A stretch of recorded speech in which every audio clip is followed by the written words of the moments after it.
In celebration of the 250th anniversary of the founding of the United States of America, the Union Pacific Railroad sent his historic steam locomotive, Big Boy number 4014, on a coast-to-coast tour. One stop on this tour was at the Steamtown National Historic Site in Scranton, Pennsylvania, where number 4014 was displayed alongside another surviving Big Boy, number 4012.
I didn't expect it to be this long.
If you've ever stood trackside as Union Pacific Big Boy comes through, the first thing you notice isn't always the size.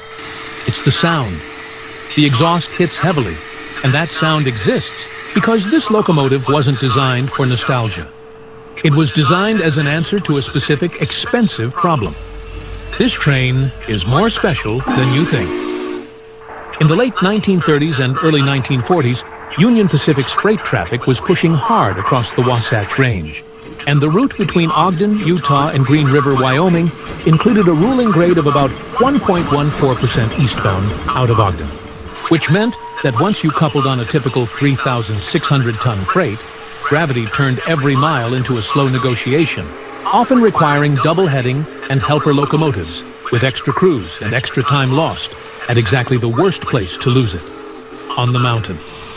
And then, as national freight demand surged around the wartime period, Union Pacific needed a locomotive that could move bigger tonnage more efficiently over that grade. So UP and Alco built something close to the practical limit of steam. Big Boy was designed under Otto Jabelmann, built in November 1941, and it was part of a class of 4 884 articulated locomotives made for that mountain assignment. And this is where the issues show up, not as a failure, but as constraints. The locomotive had to be massive, yet still fit the railroad's realities. Track structure, axle loads, and curves still set hard boundaries, which meant it couldn't be a rigid giant. Big Boy had a solution for this. It was articulated, effectively hinged, so the front engine can pivot through curves while still putting tremendous weight on the driving wheels for traction. And then comes the part that made it truly advanced for its time: the steam plant.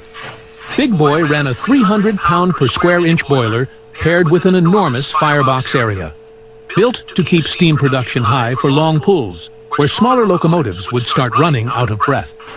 Which meant it wasn't just strong at the start, it could keep making power as the grade stretched on. On paper, the numbers are still hard to believe. The Big Boy's maximum design speed is commonly cited as 80 miles per hour, even though freight service was typically much slower, often in the 40 to 60 miles per hour range. It rode on 68-inch drivers, used 4 cylinders, and could produce tractive effort in the neighborhood of 135,000 pounds. And Union Pacific lists the locomotive and tender at about 1.2 million pounds. In tests and service, Big Boys were designed around that 3,600-ton target, and reporting from the class history notes showing capability up to roughly 4,200 tons on parts of that mountain run, which meant fewer helpers, fewer delays, and a freight operation that could flow faster through the places where railroading usually slows to a crawl. And then, like so many peak steam legends, Big Boy met the economics of the next era. Diesels eventually won on cost and operational simplicity, and the 4014 was retired and displayed for decades. Which is why what happened next still feels unreal. Union Pacific brought it back.